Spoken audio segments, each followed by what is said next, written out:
के तपाईँ पनि बेंगलोरमा आउने योजना बनाइराख्नु भएको छ कि बेंगलोरमा आइसक्नु भयो अनि हजुरले बेंगलोरको अथवा कर्नाटकको कन्नड भाषा सिक्नु भयो त कि छैन? यदि मेरो भिडियो हेरिराख्नु भएको छ भने आज तपाईको लागि यो भिडियो एकदमै काम आउनेछ। हो साथीहरू, यो भिडियोले तपाईलाई कन्नड भाषाको आज धेरैवटा शब्द सिकाउनेछ। खास गरी यहाँ घुम्न भन्दा पनि काम गर्न आउने व्यक्तिहरूको लागि चाहिँ यो भिडियो धेरै खास हुनेछ। मानौं तपाईले कहीँ ड्युटी गरिराख्नु भएको छ, तपाईको माथि नै जिम्मेवारी छ र तपाईले ड्युटी गरिरहेको ठाउँमा कुनै एउटा अनजान लोकल व्यक्ति आयो, तपाई त्यसलाई चिन्नुहुन्न हैन? यदि तपाईले त्यहाँ भाषा सिक्नु भएको छ भने चाहिँ त्यसलाई तपाईले को होस् त, कहाँबाट आइस भनेर सोध्नु पर्दा कसरी सोध्नुहुन्छ?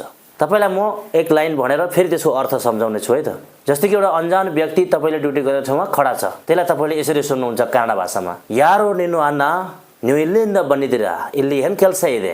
ಯಾರು ನೀನು ಅಣ್ಣ भनेपछि को हो दाइ तपाई?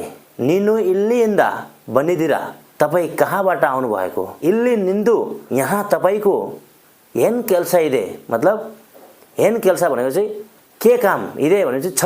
ನೀನು ಯಾರು ಅಣ್ಣ, ನೀವು ಇಲ್ಲಿಂದ ಬಂದಿದ್ದೀರಾ, ನಿಂದು ಇಲ್ಲಿ ಏನು ಕೆಲಸ ಇದೆ? त्यसरी सोध्नु पर्छ।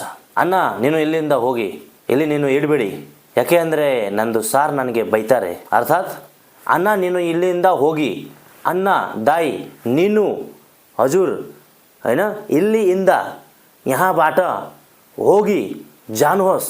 याके एन्द्रे भनेको चाहिँ किनभने ನಂದು सार मेरो सारले हैन, मेरो सारले ನನಗೆ भनेपछि मलाई ಬೈತಾರೆ। ಅಣ್ಣ ನೀನು ಇಲ್ಲಿಂದ ಹೋಗಿ, ನೀನು ಇಲ್ಲಿ ಇರಬೇಡಿ, ಯಾಕೆ ಅಂದರೆ ನಂದು ಸಾರ್ ನನಗೆ ಬೈತಾರೆ। दाइ तपाईँ यहाँबाट जानुहोस्, किनभने सारले मलाई गाली गर्छ। अर्थ आयो इल्वा? बुझ्नुभयो कि बुझ्नु भएन?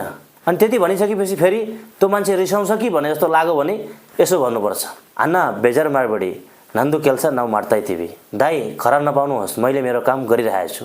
जस्तै कि शब्द बाई शब्दमा बताउनु पर्दाखेरि अन्न दाइ बेजार भनेपछि खराब नपाउनु भन्दैनन्, बेजार मारबेडी खराब नपाउनुहोस्, याके ಅಂದ್ರೆ ನಾವು ನಂದು ಕೆಲಸ ಮಾಡ್ತಾ ಇದ್ದೀವಿ, किनभने मैले मेरो ಕೆಲಸ मतलब मेरो काम गर्दैछु। यसरी बोलिन्छ कन्नडमा, बुझ्नुभयो नि? यदि तपाईँ कहीँ सेक्युरिटी ड्युटी वा कहीँ केही कामको जिम्मेवारीमा हुनुहुन्छ भने चाहिँ तपाईको सामु यस्तो खालको कुनै एउटा व्यक्ति आयो भने चाहिँ तपाईले त्यसरी नै जवाफ दिनुपर्ने हुन्छ। र एउटा कुरा ध्यान दिनुपर्ने यहाँ के हुन्छ भनेपछि तपाईले यहाँ सिर्फ शब्दलाई मात्रै सिक्ने नगर्नु, म कसरी बोलिरहेको छु हैन, मैले कुन तरिकाले तपाईलाई सिकाइरहेको छु, त्यो बोल्ने लयलाई पनि पक्रिनुपर्छ के।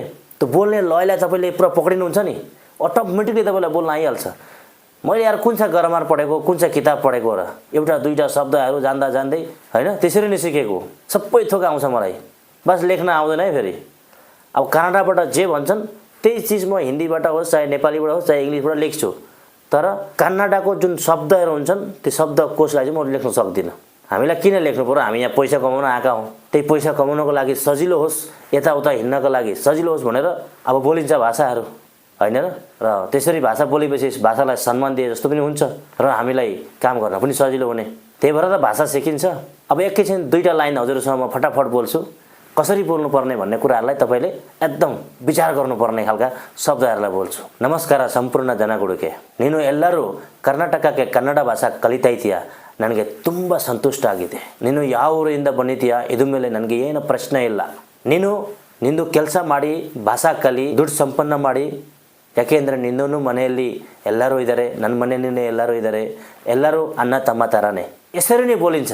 अब तपाईलाई यो लास्टमा चाहिँ मैले नबुझाइकिन किन भनेको भन्दाखेरि चाहिँ यसरी बोल्नु पर्छ भन्नको लागि मात्रै तपाईलाई यो बोल्देको मैले। र हजुरहरुलाई म अब निरन्तर डेली मार्केटमा हामीले सब्जीहरु किनिन्छ, कपडाहरु किनिन्छ हैन, र त्यो मार्केटहरु गर्दाखेरि कुन चीजलाई के भनिन्छ त्यसको बारेमा पनि भोलि म एउटा लङ भिडियोमा बनाउने छु। र सम्पूर्णलाई यही भन्न चाहन्छु, यो भिडियोलाई अब यतिमै टुङ्गाउन चाहदै छु। टुङ्गाउनु भन्दा अगाडि हजुरहरुलाई मेरो भिडियो मन पर्दैछ भने चाहिँ एकदम फलो बटनलाई दबाइहाल्नु है त, र शेयर पनि गरिदिनु होला। तपाईहरु जस्तै अरु पनि जोडिनु मेरो फेसबुक पेजमा, र अरूलाई पनि सिक्ने मौका मिलोस् र तपाईहरुलाई पनि सिकिरहनु होस्। तपाईहरुलाई सिकाउँदा सिकाउँदै म पनि अझै परफेक्ट भइरहेको छु। भन्छन् नि एक गोलीमा दुई शिकार हैन, तपाईहरुले पनि सिकिराख्नु भएको छ र म पनि अझै परफेक्ट भइरहेको छु, र आउने व्यक्तिहरुलाई पनि सिक्नको लागि भइरहेको छ। र फेसबुक पेजमा यसरी नै भिडियो रहिरहन्छन्, तर हजुरहरुले शेयर चाहिँ फेरि एकचोटी भन्छु पक्कै पनि गरिदिनु होला। ल हस्त सम्पूर्णलाई यो भिडियोबाट यतिमै बिदा लिँदैछु।